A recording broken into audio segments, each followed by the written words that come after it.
Hello, my name is Marcus. Welcome to my channel. Predator, Badlands. Went to the movies last night. Saw it. It was absolutely stunning. Had to come here and talk about it. First of all, movie reviews. These are the type of videos that tend to get the lowest views on my channel. So if you're here, hey, thanks, man. I appreciate you. All right, let's get started. The movie centers on a character named Deck. He is a grunt predator who is slated to be terminated by his father because he just can't get his stuff together. But he has a very protective older brother that tries to help him in the ways of the predator lifestyle, trying to help train him and all the weaponry. It's very cool. They had a super cool beginning fight scene in like a cavern style situation there. It's cool. But wasn't enough. Daddy comes home and he's like, why is he still alive? I told you to kill him. And the brother like, no, he can learn. Daddy like, I ain't then fine. I'll do it myself. And then brother sacrifices himself to save Deck and shoots him off to a planet to gather like this trophy of this huge monster. Keelik, story is not the strongest here, but I don't think anybody here is going to see a Predator movie for story. It's on this remote planet where Deck immediately gets attacked and meets this half a robot named 2B. Thea. Thea is a part of the the Yutani Corporation. Hey man, listen, if you've ever played Nier Automata with the characters 2B and A2 and 9S, yeah, it is a direct correlation to that robot corporation for sure. Hey man, listen, I'm not mad. That's a hell of an idea to grab from to add to this movie. I appreciate it. The relationship between Deck and Thea is absolutely where this movie shines the strongest. The banter between the two is 9 times out of 10 hilarious, especially with Deck's gruff, rough exterior personality and trying to fulfill his destiny of being a supreme predator. And then we have Thea's enthusiastic banter, almost kind of like a guide in a video game. It really reminded me of Zelda. You know how in Twilight Princess or Ocarina of Time, you have like Navi or Midna, like guiding Link, like, hey, you should go over here this will probably help you complete your mission. That is definitely the road that she plays, and I was loving it for sure. So obviously you go to see a Predator movie for the action, and they definitely don't hold back on this one. The monsters, the Keelik that he fights throughout the duration of the movie, every single fight scene is spectacular, specifically the other fight scenes that he has against like his dad and like his brother, and grunt robots from the Yutani Corporation, from the use of the bow and arrow to his flaming sword to the bombs and him having to craft his own weapons or whatnot from the planet when he gets his take in. All good, all great. I think probably my favorite fight scene was him against the Keelik for sure, which he is able to take down with his own skills eventually. But the Keelik has like a nanotechnology regeneration ability. The Keelik is actually about to take him out, but lo and behold, he actually ends up meeting the Keelik's child, which they nicknamed Bud. And for him having that scent on him. It's also here where we kind of get our climax of the movie, where Thea's twin sister Thessa meets up with the group, and Thea gets her legs back. However, they end up betraying Deck because obviously his main mission was to kill the Keelik, and then Thessa and the Yutani Corporation end up capturing the Keelik, which prevents him from killing it. And with the Predators, okay, that's like the worst thing ever. So now he's mad at Thea because, they made a pact, and now Thea's like all sad and stuff. And they end up kidnapping Deck to, get a sample of him. And Thea and Bud end up freeing him. And that marks Thea as betrayal for the corporation. So they are planning to deactivate her. And then Deck and Bud go through this huge rescue mission of just brutalizing all of the Yutani Corporation soldiers or whatnot. Oh, it was glorious to see. It really was.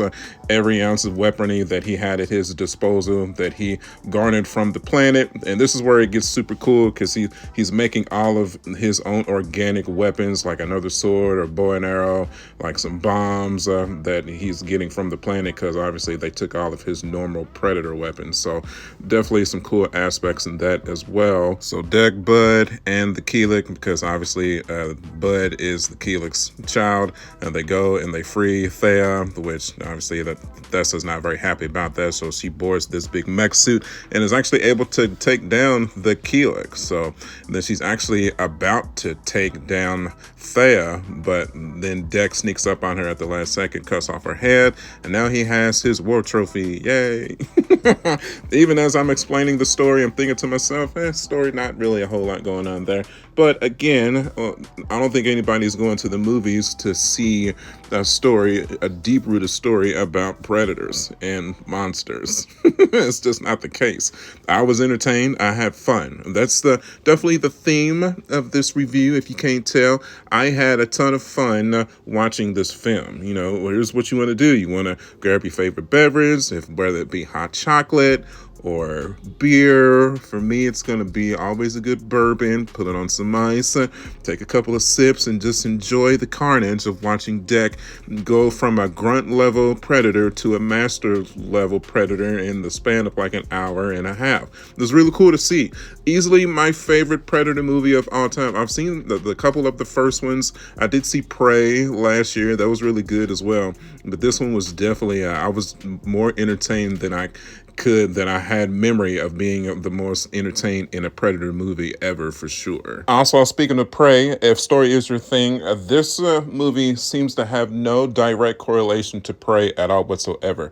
It seems to exist just in a different universe than Prey. Obviously, it's the same species of character. It's still predators, but this version of the movie doesn't have any connection to Prey at all whatsoever, at least for now. Maybe in future movies, because they did set up a sequel for sure, maybe in the future they'll connect them all, but it seems for now it doesn't have any connection. So the ending of the movie seems to have a time skip in it, because it seems Deck is bigger, Dak is definitely bigger, and then Thea has a whole new outfit as well. They return to his home planet where his dad is, and he shows the war trophy of Thessa's head to his dad, and his dad's like, what the hell is that? Deck is like, this is the thing this is my war trophy, so I want my cloaking device, because you know when predators hit their master level or whatever, that's when they get their cloaking device. And the dad's like, nope. And then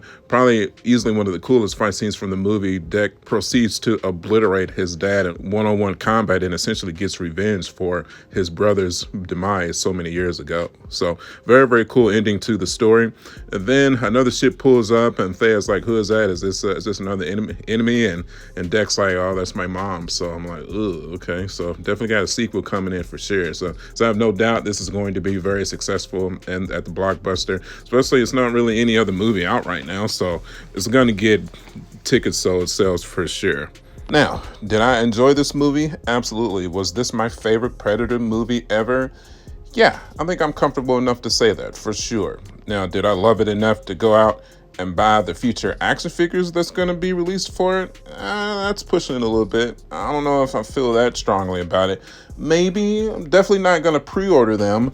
Maybe if I'm at a Target or a Walmart and I just happen to see, a nice little 2-pack of Deck and Thea, I'd be like, you know what? Come on home. If that makes sense. You know what I'm saying? Especially if the price is right. Maybe if I can hit them on clearance or something. We'll see. All right, and that's going to about wrap us up here, man. So if I had one goal with this video, it was to convince you that you should give Predator Badlands a try. You should head to your theater, especially if you ain't got nothing to do. You should give it a watch-see. So, okay, that's going to do it here, man. So if you enjoyed my take, you know what to do, hit that like button, man. I'd really appreciate that. Also, if you wouldn't mind hitting that hype button, that's YouTube's new feature to help push the popular videos into the algorithm, so I'd appreciate the love for that as well. If you want to see more movie reviews and content just like this, I tend to review all of the Marvel movies, all the DC movies, some of the blockbusters, all of the Disney movies. Y'all know my channel. Or if you're new here, I'm a huge Disney, Marvel, and DC guy. So whenever those movies comes out, we'll definitely cover them here for sure. If you want to see more content just like this, you know what to do, get subscribed, man. You can follow me at youtube.com/smartjack79. I'm also on Facebook, Instagram, and TikTok. As always, thank you guys for the years of support, truly, and I will see y'all on the next one. I'll catch y'all later. Bye.